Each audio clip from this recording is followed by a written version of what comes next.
Se tiene que trabajar en eso de la empatía, también en la regulación de los videojuegos para que eviten esos comentarios. Hay esta cultura de culpar a los videojuegos por la conducta de los niños, cuando muchas de las veces no es que la causa principal sea el videojuego. Cómo los niños aprendían de esas conductas solamente observando. El niño pierde, se pone agresivo, hace rabietas, ¿no? Pero yo digo, ¿y la autoestima entonces en qué plano queda?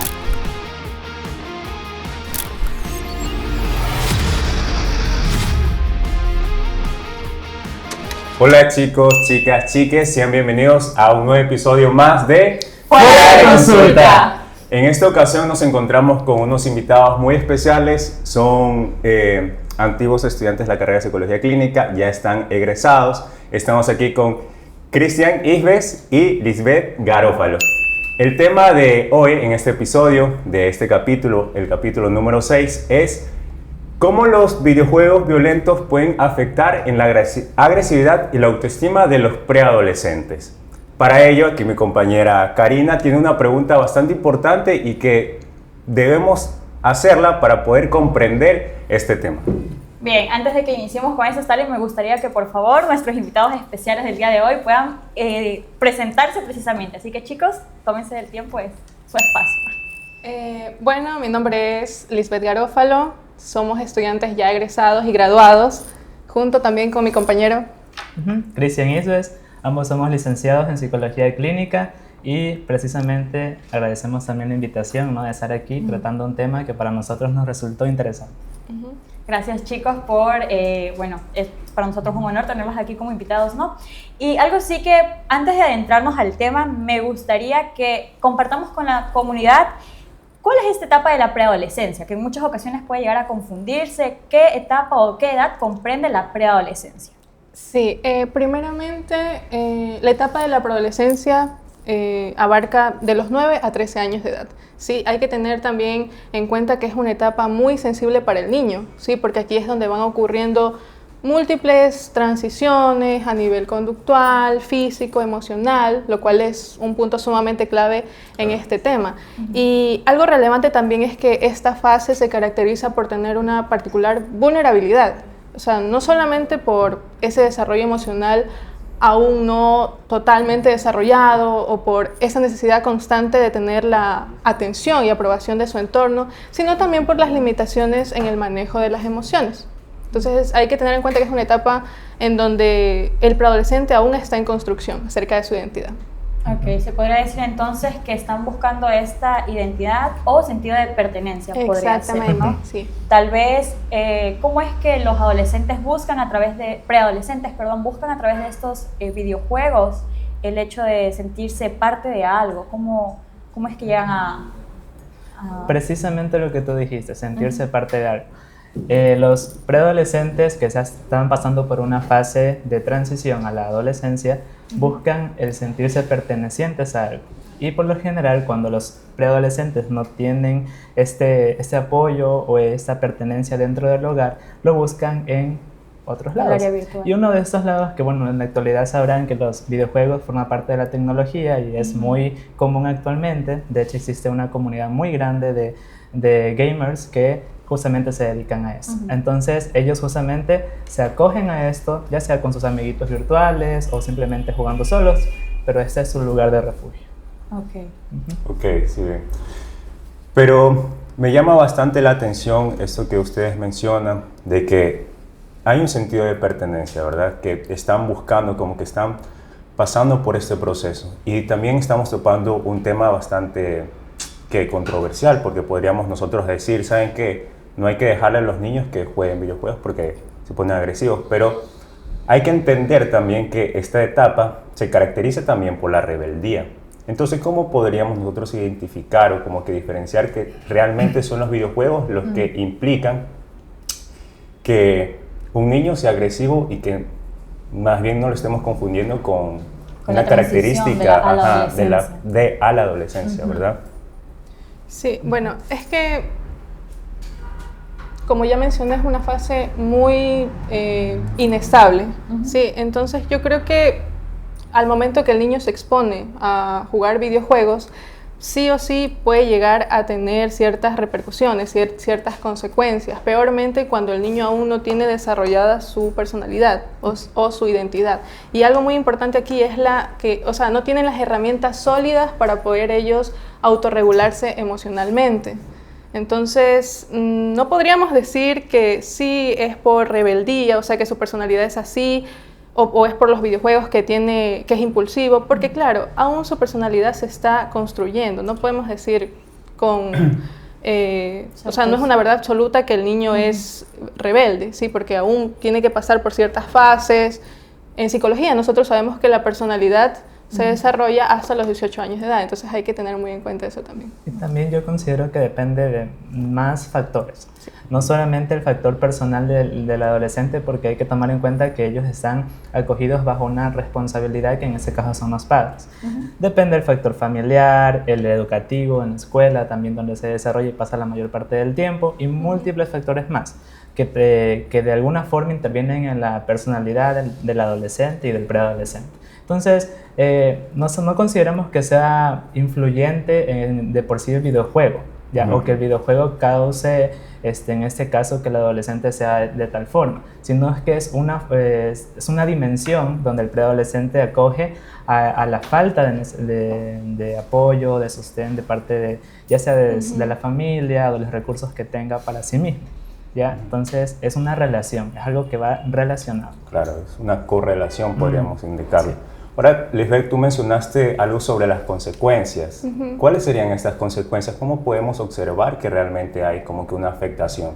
Sí, bueno, para las personas que nos están viendo tal vez sea un poco impresionante el hecho de cómo el uso de los videojuegos con contenido violento puede llegar a afectar de manera significativa y negativa en muchos ámbitos de la vida de los preadolescentes. Y en realidad es que puede haber mucha afectación, así como dijo Chris, depende del contexto.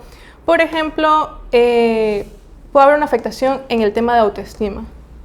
¿Sí? Como no tiene herramientas estables, entonces la autoestima aún es frágil. ¿Sí? Y como es frágil, puede llegar a depender totalmente de la validación externa. ¿Y qué es lo que pasa cuando un niño juega? Los videojuegos, ¿qué es lo que brindan a los niños? Recompensas inmediatas, ¿verdad? ¿Y qué sensación tiene el niño cuando gana? Sensación de valía, reconocimiento, siente orgullo, siente reconocimiento, así sea de manera virtual. Me parece que hay juegos grupales, ¿verdad? Tienes tus compañeros, claro. Entonces hay una validación externa, sí, hay validación social, así sea virtual. ¿Y qué pasa cuando el niño pierde? Cuando fracasa, va a suceder absolutamente todo lo contrario, es decir, se va a enojar, se va a frustrar. Creo que todos hemos sido testigos de ver cómo un niño actúa. Está jugando, pierde, no, perdí, no sirvo para nada, va, se desquita con quien sea que esté en la casa. Es decir, es una persona impulsiva, o sea, tiene conductas impulsivas, perdón. Entonces, eso puede llevar a que el niño valide su valor personal, base su valor personal, depende del reconocimiento del juego, lo cual en esta etapa, al menos que es una etapa muy frágil, no es lo más correcto ni lo más saludable para el niño. Claro, y como tú mismo indicas también, el sistema de los juegos de ahora, que es lo que como que más se está usando, que son los juegos de Battle Royale, como por ejemplo Free Fire, Call of Duty, Fortnite, tienen un sistema de puntaje. Entonces, mientras más ganas, mayor puntaje acumulas, mayor rango, y entonces ahora lo que tú puedes escuchar en las escuelas es como que es que yo soy leyenda en el Free Fire. Sí. Yo estoy más arriba yo soy insano. Entonces, eso se escucha bastante en los adolescentes, los preadolescentes. Entonces, hay bastante como que este tema de competitividad también en los niños, ¿verdad? Sí. Y yo de hecho eso era lo que a mí me causaba intriga. Yo les decía, hay algo interesante que me gustaría preguntar, porque yo cuando pienso en videojuegos pienso en la conducta, y cómo la conducta más bien se vería afectada, ¿no? Porque claro, el niño pierde, se pone agresivo, hace rabietas, ¿no? Pero yo digo, ¿y la autoestima entonces en qué plano queda? ¿Cómo? Y ahora ya como que es este punto del valor, ¿no? El sentirse reconocido. Claro. Sí, es que ese es el objetivo principal del videojuego, recompensa, como lo que mencionaste, o sea, los puntos, los rangos, premios. Creo que también, bueno, yo no estoy muy al tanto de eso, Chris sí, pero como que reciben premios para cambiar de skin en los personajes. Y por ejemplo, hablando del tema de conducta, se ha visto mucho, y al menos en nuestra investigación y en diversas investigaciones, porque en realidad no es un tema nuevo, eso también quería mencionar, que no es un tema novedoso, porque a lo largo de los años se han venido realizando múltiples investigaciones acerca de esto. Y, o sea, se ve que sí llega a afectar también el comportamiento. Es decir, los niños, los preadolescentes exactamente llegan a imitar las conductas de los personajes. ¿Sí? ¿Cómo podría, o sea, ahorita tú mismo mencionas que los niños llegan a imitar, pero ¿cómo podría, o sea, un niño aprender o como que trasladar esa conducta que ve en un videojuego a la vida real? Ok, bueno, nosotros en nuestro estudio, y creo que ustedes sí conocen, hay una teoría en psicología que se llama teoría sociocognitiva de Albert Bandura. Y él también realizó uno de los experimentos más famosos dentro de la psicología, que es el experimento del muñeco bobo, en donde expuso a un grupo de niños en un cuarto en donde estaba... Bueno, antes estaba muy famoso ese muñeco, es un muñeco tipo inflable, le pegas y vuelve a su posición inicial. Sí, entonces, en un cuarto, ¿qué es lo que pasaba? Adultos golpeaban a ese muñeco y los niños estaban observando. ¿Y qué pasa? En otro cuarto, lo mismo, solamente que ya no había un adulto, un tutor golpeando al muñeco, sino que solamente acariciándolo, o sea, un encuentro de manera agradable, ¿sí? ¿Qué pasó al final? ¿Cuál fue el resultado? Bandura pudo observar cómo los niños aprendían de esas conductas solamente observando. ¿Sí? Entonces, en resumen, él menciona que los niños imitan observando modelos significativos. ¿A qué me refiero con modelos significativos? Por ejemplo, puede ser una persona importante como su mamá, su papá, hermanos, primos, e inclusive pueden ser personas que ellos admiren. Como por ejemplo, y hablando dentro de nuestro contexto, los videojuegos. ¿Qué hay en los videojuegos? Personajes. ¿Y cómo son vistos esos personajes? Como personajes fuertes, validados, personajes exitosos, que mientras a más conducta agresiva ellos apliquen en el videojuego, más reconocimiento tienen. Entonces, eso puede llegar a provocar que el niño internalice cada una de esas conductas que él observa en el videojuego y las exprese fuera de contexto, es decir, en el mundo real, lo cual es peligroso. Y eso también es peor cuando no hay una autorregulación emocional, cuando no hay un adulto acompañándolo, supervisándolo, y también cuando no hay una diferenciación en cuanto al mundo real y el mundo virtual. ¿Cuán importantes son, ¿no? Como ahora mencionas esto del tema de tener como alguien, una persona adulta supervisando, ¿no? Los niños? Porque ahora en el mundo virtual, bueno, hablando un poco también de estas conductas agresivas, ¿no? A lo que están expuestos como preadolescentes. Incluso en estos juegos online, ahora hay mucho de este chat virtual, ¿no? Dentro del mismo. Eso, ¿cómo llegaría a afectarles igual en la autoestima, ¿no? Comentarios que reciben de personas del exterior, ¿no? Bueno, llega a afectar por el hecho de que en los juegos que tienen al menos chat virtual se encuentran distintos tipos de personas y de diferentes edades. ¿Ya? Entonces no solamente vamos a encontrar preadolescentes o niños, por lo general te vamos a encontrar adultos.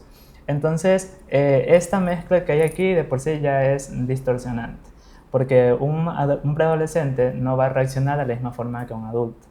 Ya, ellos llegan a replicar, por ejemplo, algunos comentarios. Ustedes podrán ver que el llamado flam, cuando vas a flamear a alguien, ¿no? Por ejemplo, que perdiste por culpa de alguien, voy y lo flameo. Y tanto es la necesidad... ¿Qué es flam? Flam es la acción de flamear, o sea, de querer insultar o de querer denigrar a alguien porque es malo o porque... Desquitarse. Desquitarse. Entonces, la necesidad es tanta de querer agregar a esa persona solamente para insultarle y decirle todo eso de acá. Hoy, de hecho, cuando es por chat de voz es igual. Entonces, es hasta peor. Por eso hay juegos que ya han tomado la decisión de bloquear el chat de voz por seguridad, pero aún así sigue existiendo todavía comentarios denigrantes, ofensivos, que la mayor parte son de niños y de adolescentes, que ya no sé, no puedo decirlas aquí, pero son muy ofensivos para diferentes temas, ya, en diferentes temas. Y es preocupante porque no hay algo regulando eso. Lo ideal es que los padres, por ejemplo, si el preadolescente va a jugar un videojuego, los padres estén presentes para ver con quién habla, qué conversaciones existen, qué palabras maneja y de qué trata el juego. Entonces, de esa forma se puede regular, ¿no? De que el niño no esté por lo general cuando ellos no tienen un mecanismo para poder desahogarse o poder decir lo que sienten, se frustran y ellos son muy impulsivos, entonces lo manejan en chat.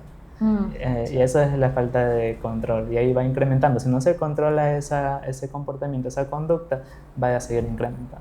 Y es todo como un círculo, ¿no? Que todo tiene relación, porque pienso también en lo que decía Liz, que el niño si pierde o tiene un mal desempeño dentro del videojuego, empieza a tener estas conductas, ¿no? Claro. Y entonces también vendría esto, el hecho de la agresividad, ¿no?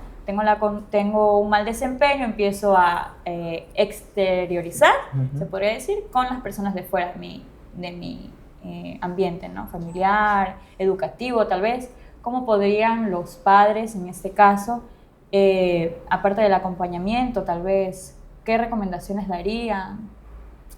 Sobre todo que los padres tomen la decisión de poder informarse, de psicoeducarse acerca de esto, de las consecuencias que tienen los videojuegos y de que ver más allá, porque por lo general los padres se toman la decisión de querer regañar al hijo o prohibirle, ¿no? Quitarle de una sola. Cuando lo que se necesita es la comunicación, de que se comunique para qué significa para su hijo este videojuego, ¿ya? Porque tiene que haber una razón ahí detrás. Entonces, la forma más oportuna para que los padres puedan ir tomando esas buenas decisiones es hablar con los hijos. Hablar y también otorgarles el tiempo de poder pasar tiempo con ellos, ¿ya? Porque una familia que tiene, por ejemplo, la costumbre de hacer las cosas juntos, de ir a viajar, de compartir juntos, tienen un poco más de control de lo que hacen sus hijos. Claro, perdón. Y es menos la probabilidad de que el niño pueda ser influenciado por los videojuegos, ¿sí? Más que todo, yo también considero que el tema de que ahí esté un adulto es muy importante porque es rol principal aquí. Si bien es cierto, son niños de 9 a 13 años de edad, el adulto siempre va a ser responsable de un preadolescente. Entonces, se los invita a que pues apliquen lo que es el diálogo, límites más que todo, ¿sí? Porque aquí también es muy importante tener en cuenta la frecuencia con que se juega los videojuegos. Un niño, o sea, para un niño no es saludable que pase todo el día frente a una computadora, porque muy aparte, yo sé que el tema principal es, por ejemplo, cómo afecta la agresividad, la conducta, la autoestima, pero también no nos damos cuenta que pueden llegar a haber más consecuencias, como por ejemplo también la parte física. ¿Por qué? Porque llevan un estilo de vida sedentario y después se pueden ir desencadenando trastornos mentales como ansiedad y depresión. En los trastornos de sueño también podría ser, claro, ¿no? exactamente. Por lo general, ¿creen que sabe de...? Estoy acá. No, o sea, que entre los dos, él es el que tiene más conocimiento acerca de ese tipo de vida. Es que precisamente eso me parece interesante, porque cuando nosotros decidimos hacer este estudio, nosotros quisimos, de los videojuegos era un tema en el que nosotros ya teníamos pensado, pero nosotros queríamos decir qué podemos hacer de diferente a los otros estudios, porque por lo general los otros estudios lo que hacen es ver la parte negativa que existe de los videojuegos, ¿no? Para que poder exponerlo a un público y que básicamente se lo satanice. Ya, básicamente. Entonces, nosotros lo que queremos hacer entender al público y a la gente es que no va solamente el videojuego, porque el videojuego no fue hecho para perjudicar a una persona, fue hecho para entretenimiento y eso de acá. Obviamente todos los videojuegos tienen que tener leyes, ¿no? Tienen políticas de privacidad, tienen políticas también de lenguaje, todo eso de acá. Ya, entonces la decisión que va a tomar en ese caso es la persona que está jugando, el usuario. Y por eso nosotros tenemos ese objetivo de hacer entender que va relacionado a muchas cosas con los preadolescentes. Ya, la parte familiar, la parte educativa, la parte personal. Y bueno, yo al menos he sido parte de esa comunidad, entonces yo he podido evidenciar en primera instancia cómo los usuarios se manejan en cuanto a comunicación, también cómo viven con sus familias, esto de estar en chat de voz y que luego viene la familia y comienzan a discutir en chat de voz. Entonces, sí, exacto. Entonces, espera, Uma, estoy salvando la partida. De hecho, yo he tenido amigos que los papás están discutiendo y él está jugando. Y él me dice, él lo único que quiere es no escuchar a los papás discutir. Entonces se refugia en esto. Y eso es un una tema, salida es también. Como una otra salida, forma, sí. Entonces es una salida que de alguna forma lo distrae del mundo real. Y aquí viene el problema, porque nosotros también hablamos de algo perjudicial, que es que los preadolescentes no identifiquen entre la diferencia entre la realidad y la Y el ficción. videojuego. Sí, Claro. porque cuando no sabe diferenciar, llegan a hacer muchos actos violentos, ¿no? ¿Y cómo como padre puede identificar esto? La parte de que si sabe identificar entre la ficción y la realidad, con vocabulario, por ejemplo, si tu hijo piensa que se puede resolver las cosas pegándole a alguien, así como en los videojuegos, ya sabes que ahí no hay una realidad. O pensando que, no sé, hay niños y preadolescentes que manejan esto de querer eliminar a alguien, por ejemplo, y algo que es perjudicial. Alguien que piensa, no, no sé, no me llevo con esa persona, voy y le golpeo o le puedo hacer algo. Entonces es alguna persona que no está identificando entre la realidad y la ficción. Tenemos que hacerle una kill. Ajá, una guía. Sí, por eso es que es importante que el adulto pueda tener un ambiente de confianza con el niño, porque a veces lo que la mayoría de padres piensan es que la salida es prohibir radicalmente el uso, El castigo. claro, pensando que el nivel de interés por el videojuego va a bajar, ¿no? Pero puede ser todo lo contrario. Es decir, el niño sí o sí, cuando vaya a la escuela, cuando los papás no estén presentes, puede que de cierta manera él se las ingenie para poder jugar. Entonces, tiene que haber un ambiente de confianza para que el niño también pueda llegar a reflexionar qué contenido está jugando y asimismo él poder ir viendo qué cosas puede hacer en el mundo real, qué cosas no puede hacer y así de esta manera poder entender la diferencia que hay entre esos dos mundos, que es muy importante, porque hay veces que yo creo que los padres dejan pasar cuando los niños dicen, no, yo lo quiero eliminar, así como ustedes mencionaban. Y sí han habido casos, sí, De hecho, han habido un caso muy fuerte de un preadolescente que jugando una partida de Battle Royale, como tú dices, cogió un arma que había, bueno, fue en Estados Unidos, un arma y mató a la mamá. Entonces es algo que es sorprendente y no lo podemos creer, pero es que ellos les cuesta, están en una etapa donde si no saben diferenciar entre la ficción y la realidad pueden cometer muchos actos y es perjudicial. Me llama la atención que ustedes, bueno, no ustedes, sino más bien todos, hablamos de niño, niño, niño, niño, o sea, siempre mencionando el género masculino. Y creo que hay una diferencia de género bastante marcada en este tipo de videojuegos, porque es los que se ven atraídos muchos más a videojuegos violentos como de armas y todo ese tipo de cosas son niños, son varones. ¿Cuál podría ser como que la diferencia en su estudio que encontraron de por qué les atrae más a los niños que a las mujeres este tipo ¿Cuál es de la juegos? prevalencia tal vez? Es el sistema de pertenencia, como digo.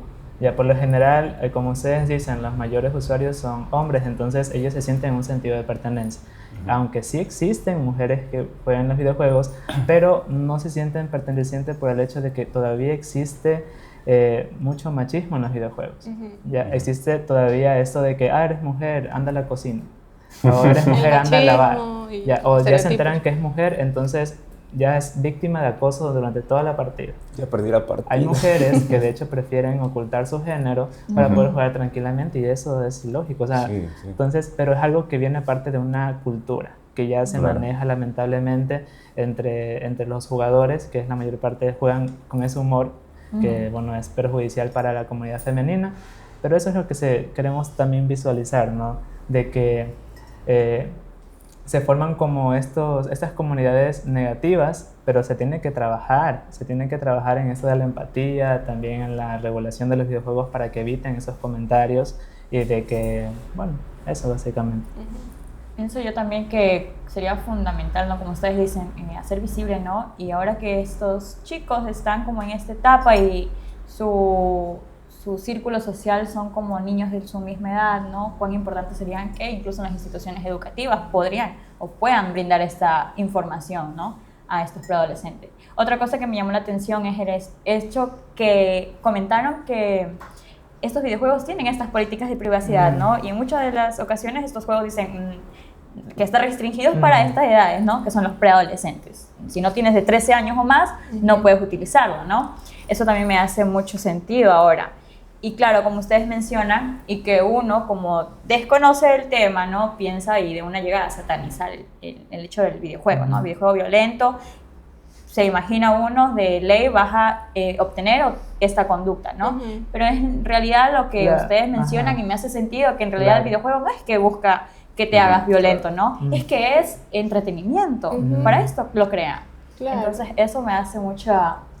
O sea, lo pienso y digo, claro. Tiene sentido, todo se correlaciona. Siempre ha sido así. Claro, porque mucha gente culpa al videojuego y no se da cuenta también de la realidad de las cosas. Dicen, no, es que todo esto de que tú tienes problemas en el colegio o de que tienes bajas notas es por culpa de ese videojuego, de ese celular, Sí. de que tú solamente pasas en ese celular jugando, pero es un niño. ¿Y quién debería controlar Sí, ese el niño debería jugar. Claro. Ajá. De hecho, eso es una muy buena excusa para los papás, ¿no? Ahí se excusan Para mucho de eso, quitarse esa responsabilidad. porque ahora si tú investigas cómo es el ambiente familiar de ese niño, vas a descubrir que esos son los Hay factores donde se deficiencias. desencadenan, la verdad. Nosotros en nuestro estudio encontramos niños, por ejemplo, donde los papás tenían el control de cuántas horas jugaban los videojuegos, estaban vigilándolos constantemente, y los niños que jugaban ese tipo de videojuegos no mostraban conductas agresivas. Simplemente ellos decían, yo si ya me aburro lo dejo, o si ya me comienzan a insultar no debo nada, mejor me salgo, y eso es un mecanismo así. A diferencia de otras familias, donde tienen familias, por ejemplo, donde dice mi mamá no me pone atención, mi mamá me deja donde mi abuelita. O paso jugando todo el día. Paso jugando todo el día porque no sé qué más hacer. Todos los Entonces días. no hay un control y es aquí donde pues se manejan con ese tipo de conductas. Sí, creo que en su caso había un niño, corrígeme si estoy mal, leí que en una parte mencionaba que juego porque mi mamá no me presta atención porque se la pasa tomando, algo así parece. Sí, que era. nosotros Sí. también fue un poco fuerte eso. Fuerte porque lo dijo él. O sea, entonces él fue como que no, mi mamá pasa tomando, me deja donde mi abuelita, no me pone atención, entonces eso. Y la mamá, pues ella decía otra cosa. Entonces no hay esa comunicación. No hay coherencia. Esa no hay coherencia. Entonces, sí, es muy grave, pero es la realidad que viven la mayoría de las familias ecuatorianas. Y este es un llamado de atención porque hay esta cultura de culpar a los videojuegos por la conducta de los niños, cuando muchas de las veces no es que la causa principal sea el videojuego, sino más bien el tiempo, el control que se les da y los límites que los padres les enseñan, todas estas herramientas que se aprenden en la casa. Claro, así Y a veces que se llega a culpar al niño, porque no, es que no traes tareas, no haces las cosas de la casa, te pasas todo el día en ese celular, pero ¿quién realmente da Claro, esta herramienta? Es un entorno familiar muy permisivo. Entonces, como mencionaste, los videojuegos, o sea, que el videojuego llegue a afectar negativamente en la vida del preadolescente no es una causalidad directa, Claro. pero sí que cuando hay ausencia de límites, cuando hay un uso excesivo, cuando no hay control ni supervisión, se van a ir acumulando estos factores de riesgo que provoquen todo lo que hemos mencionado. Entonces, todo depende del contexto.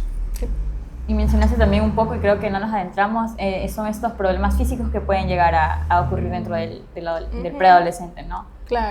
¿Qué trastornos, qué conductas? Bueno, no adentrándonos mucho en el tema porque no estamos muy al tanto de eso, pero lo que mencionaba, por ejemplo, tienen un estilo de vida muy sedentario, porque solo pasan sentados por horas frente al computador. Entonces eso sí puede llegar a tener, o sea, el niño sí puede llegar a tener muchas afectaciones en el sistema. También. Ajá. El tema de las pantallas. Vale. Hay muchos niños que ahora usan lentes Desde muy pequeños. temprana edad. Y es por lo que nacen básicamente con una tablet o con un Es que celular. ahora Este todo el mundo mundo puede digitalizado, tener acceso claro. a un dispositivo electrónico. Claro. Bueno chicos, ya para ir finalizando, algunas recomendaciones, algún llamado tal vez de atención que le quieran hacer a la población, a los televidentes que nos están viendo a través de esa pantalla. El espacio es suyo, chicos.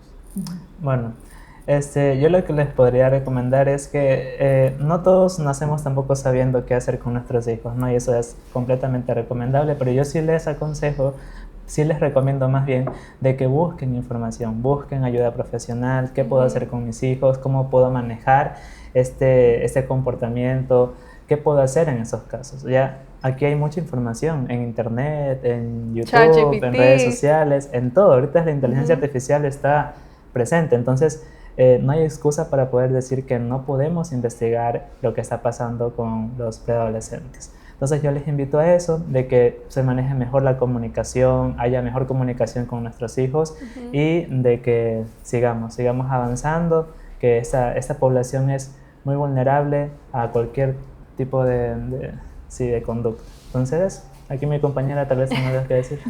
Sí, y bueno, algo sumamente clave también es el hecho de recordar que sí se le puede dar una perspectiva positiva al tema de los videojuegos.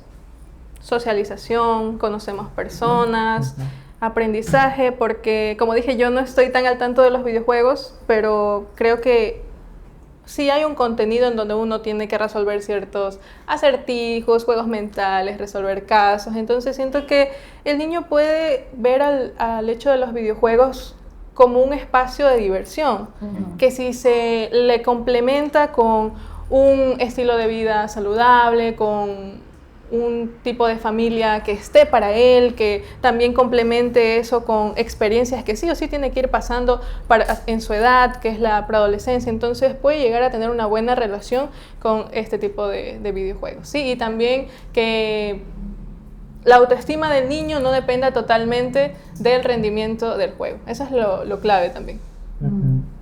Okay. Bueno, creo que ha sido bastante amena la charla del día de hoy, bastante interesante el tema en realidad, porque es algo que ahora es muy común, ¿no? Como el preadolescente, el adolescente que se refugia en estos espacios, como Liz lo menciona, un espacio que no solo es para entretenimiento, sino que nos sirve como el hecho de poder socializar y conocer personas. Claro, ¿no? y también podría ser una actividad familiar que también se podría incluir, o sea, también hay la oportunidad de que los padres se adentren en este mundo y que acompañen a los hijos en sus intereses también. Bueno, chicos, la verdad ha sido un placer tenerlos con nosotros el día de hoy. Ha sido una charla, como dijo Karina, muy amena, bastante enriquecedora, tanto para nosotros, porque nosotros no conocíamos mucho del tema. Y también me imagino que para nuestros televidentes que nos están viendo, para los padres más que todo, que tomen en cuenta todas estas recomendaciones que los chicos nos han dado el día de hoy. Y nada, nos vemos en el próximo episodio. Esto fue Fuera de Consulta.